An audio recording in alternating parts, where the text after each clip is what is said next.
അപ്പോൾ ഒരു സ്റ്റേറ്റിന് മാത്രമല്ല, ഇന്ത്യയിലെ എല്ലാ സ്റ്റേറ്റിന്റെ ഉത്തരവാദിത്തമുള്ള ആള് ഓരോ സ്റ്റേറ്റിലെയും നേതാക്കന്മാരെ കണ്ടുപിടിച്ച് തെരഞ്ഞെടുത്ത് അവർക്ക് മാർഗനിർദ്ദേശം കൊടുത്ത് അവരെ നേതൃത്വത്തിലെത്തിക്കുകയും അധികാരത്തിലെത്തിക്കുകയും അദ്ദേഹത്തിന്റെ ഡ്യൂട്ടിയാണ്. പകരം അദ്ദേഹം തന്നെ കേരളത്തിന്റെ അധികാരം സ്വയം പിടിച്ചെടുത്തു എന്നുള്ളതാണ് സത്യം.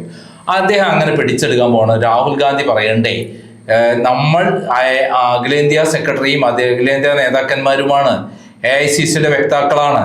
നമ്മൾ കേരളത്തിന്റെ അകത്തേക്കുള്ള രാഷ്ട്രീയത്തിൽ ശ്രദ്ധിക്കുന്നുണ്ടെങ്കിൽ നമ്മൾ അതിന്റെ നേതൃത്വം ഏറ്റെടുക്കുന്നത് ശരിയല്ല. അവിടെ എല്ലാ സ്റ്റേറ്റിലെ മാതിരി കേരളവുമാണ്.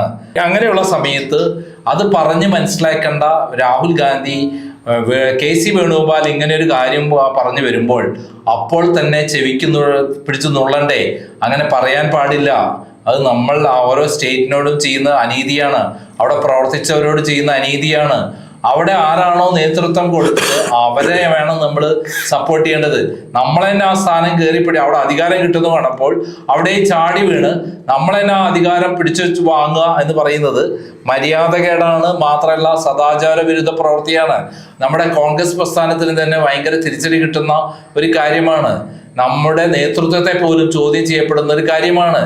അപ്പം അഖിലേന്ത്യാ സെക്രട്ടറി എന്ന നിലയിൽ അദ്ദേഹത്തിന്റെ ഉത്തരവാദിത്തത്തിൽപ്പെട്ട കാര്യമല്ല കേരളത്തിലേക്ക് കെട്ടിയിറങ്ങിയിട്ട് ഇവിടുത്തെ അധികാരം പിടിച്ചെടുക്കുക എന്നുള്ളത്. പക്ഷെ അദ്ദേഹം അങ്ങനെയാണ് അതിനെ കണ്ടത്. നേരത്തെ തന്നെ പ്ലാൻ ചെയ്തു. എന്നിട്ട് എല്ലാവരോടും പറഞ്ഞു എനിക്കതൊന്നും ആവശ്യമില്ല എന്നുള്ളത്. വളരെ ആസൂത്രിതമായി കേരളത്തിലെ MLA-മാർ ഇവിടേക്ക് എല്ലായിടത്തും MLA-മാർ ഇവിടെ ജയിക്കാൻ സാധ്യതയുണ്ട് എന്ന് മനസ്സിലാക്കി ഓരോരുത്തരെയും അദ്ദേഹം പ്രത്യേകമായി കണ്ട് പണം കൊടുക്കുമ്പോൾ, പ്രവർത്തിക്കാൻ ആവശ്യമായി ഫണ്ട് എത്തിച്ചു കൊടുക്കുമ്പോൾ അത് തൻ്റെതാക്കി എന്താക്കി ആ ആൾക്കാരൊക്കെ തൻ്റെ കരവേലയത്തിലാക്കി. എന്നാൽ ജനങ്ങൾ വിഡ്ഢികളായിരുന്നില്ല.